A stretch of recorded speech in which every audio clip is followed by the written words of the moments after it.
what is up everyone, and thanks for joining me here today on this channel. Now, in this video, we will be taking a look at the newly released SH Figuarts Bulma Journey to Planet Namek. Now, this was a P-Bandai exclusive that first came up for pre-order, if I remember correctly, somewhere in the summertime. And this was actually supposed to be shipped out and released, I think, December or even November of last year. But however, with all the stuff, the pandemic going on, and with the southern British Columbia floods that we had recently over here, everything was delayed. So finally, I got the notification that this was delivered to my mailbox across the border down the States, like last week, 10 days ago or something like that. And so I got all my documents ready, went down to the States, haven't been there in like 2 years now, and then I picked this one up. So I have a few more on the way, hopefully. The next one's being the androids, this Kefla. I missed out on Dodoria, so I have to find him somewhere else, probably on Amazon Japan, but I do have Zarbon pre-ordered as well. So, but that's that. For today's video, let's take a look at this. This is a very small box. Like I said, it's a P-Bandai exclusive, so I had to order it online through the website, Journey to Namek. We do have a nice kind of turquoise background. Here we see we got Bulma, all this pose, and still in the package. I haven't even opened this package up yet myself. Bulma, Journey to Planet Namek. On this side, we got the backpack and the Dragon Radar, and just the smile on the bottom with the hat. On the top, just the 7-star Namekian Dragon Ball. You can probably see here's a giant guy. And on the back, just your classic SH Figuarts pictures and descriptions. And because this was actually, I got this from P-Bandai US, we have the Bluefin sticker right here. So that's it for the box. Let's get our knife. Let's crack this open here.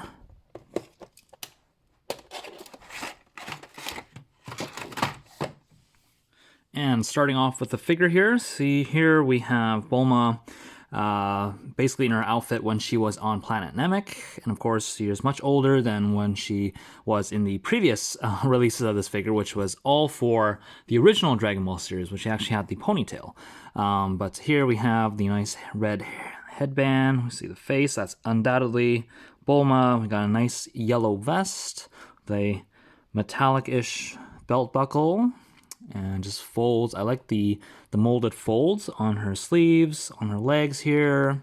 The joints are very simple, and that's because she is not a, I would say, action Figuarts, because Bulma never really fought. She was just the tech person behind everything, whereas the other figures, such as if you see Goku here, which is the only other Figuarts that I have handy right now, so might as well just do a comparison now.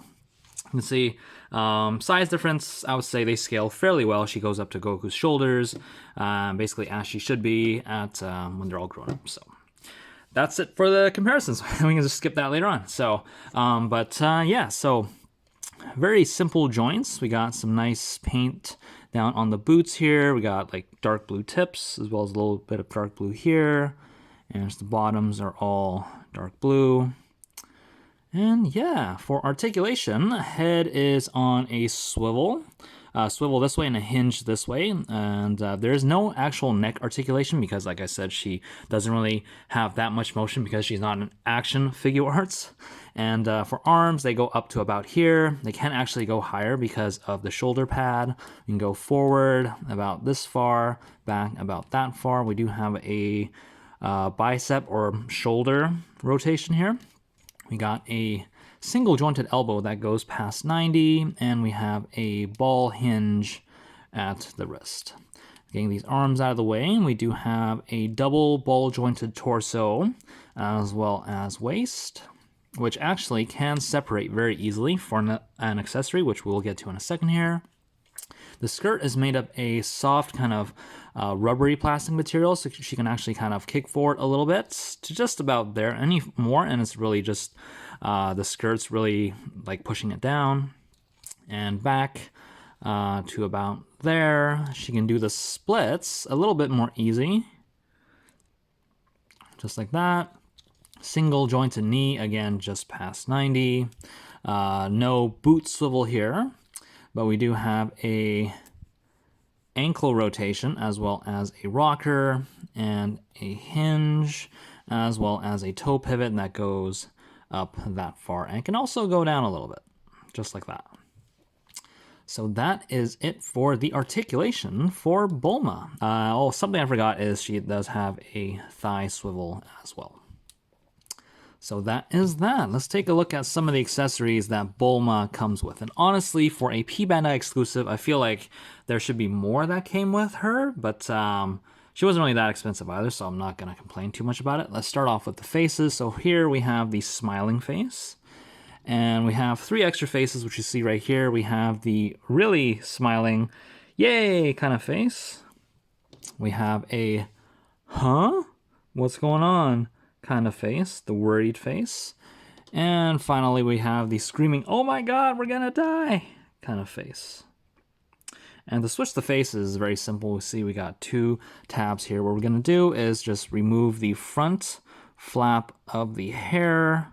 Okay, done it. That was much harder than it should have been, but yeah, I think the reason is because kind of everything goes in at an angle here. You can see that. So it's a little weird trying to even get this back on. You kind of have to peel the face down a little bit and just really slide that in just like that and then peg it in. So it's a little bit hard, but finally got it out.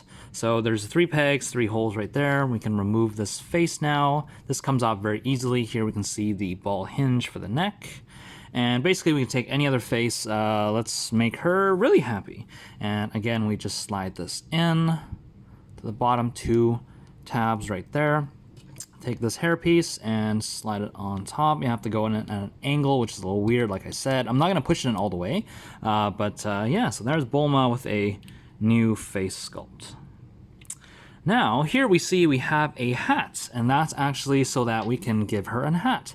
Now, to do this, we actually kind of have to remove not only the front hairpiece, but I think we can do without the back hairpiece. But actually, no, we have to remove the entire head for this one.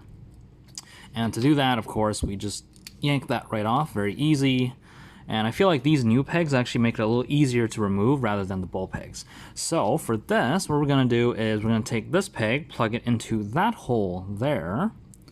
This is what happens when you don't rehearse or play with the figure before you actually do a review. So what you actually had to do is you had to pull off the back hairpiece. It's not actually pegged in, but it's just tapped in kind of with friction. And literally you just slide that piece out. We can see there's no real tab between these 2 pieces. So you just slide that in and slide it out.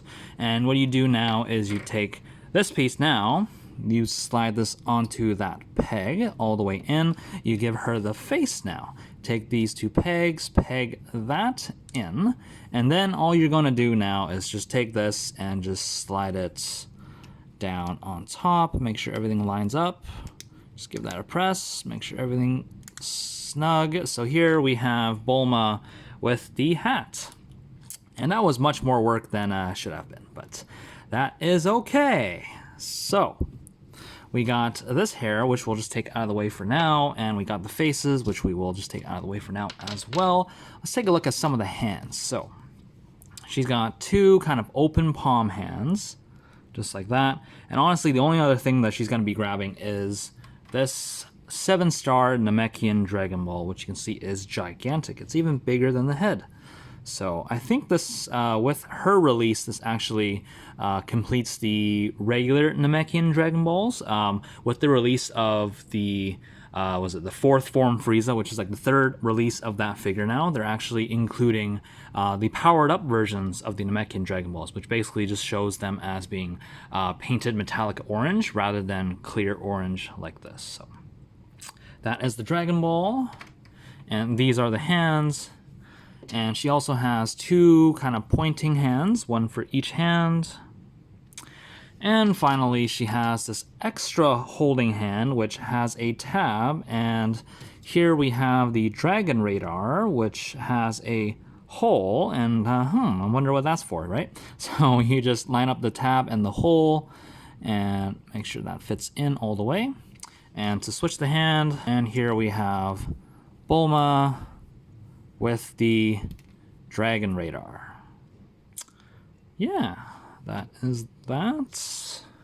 And for some more accessories, we only got 2 more left. We have this little pouch here.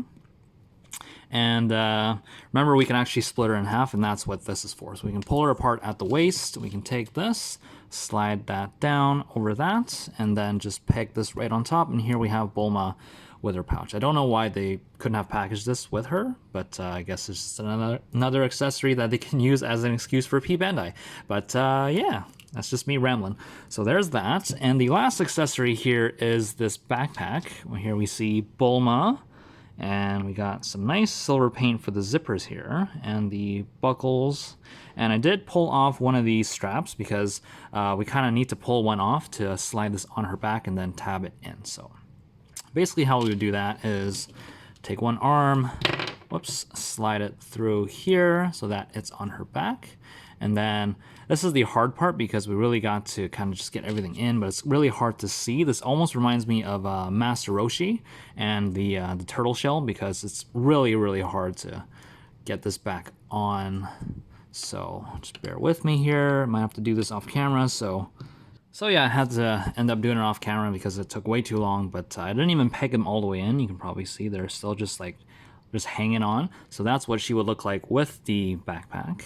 But yeah, that's pretty much it for all the accessories for this figure. And of course, we already took a look at the comparisons, but here again, why not?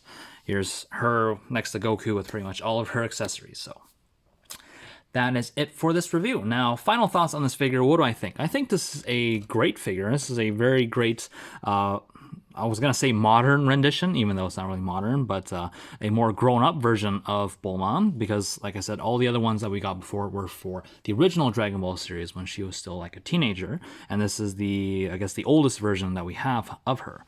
And it's nice to have that Bandai actually acknowledges these little figures, these kind of supporting characters and not the main characters, which are actually the fighters, because those are the ones that everyone's really going for.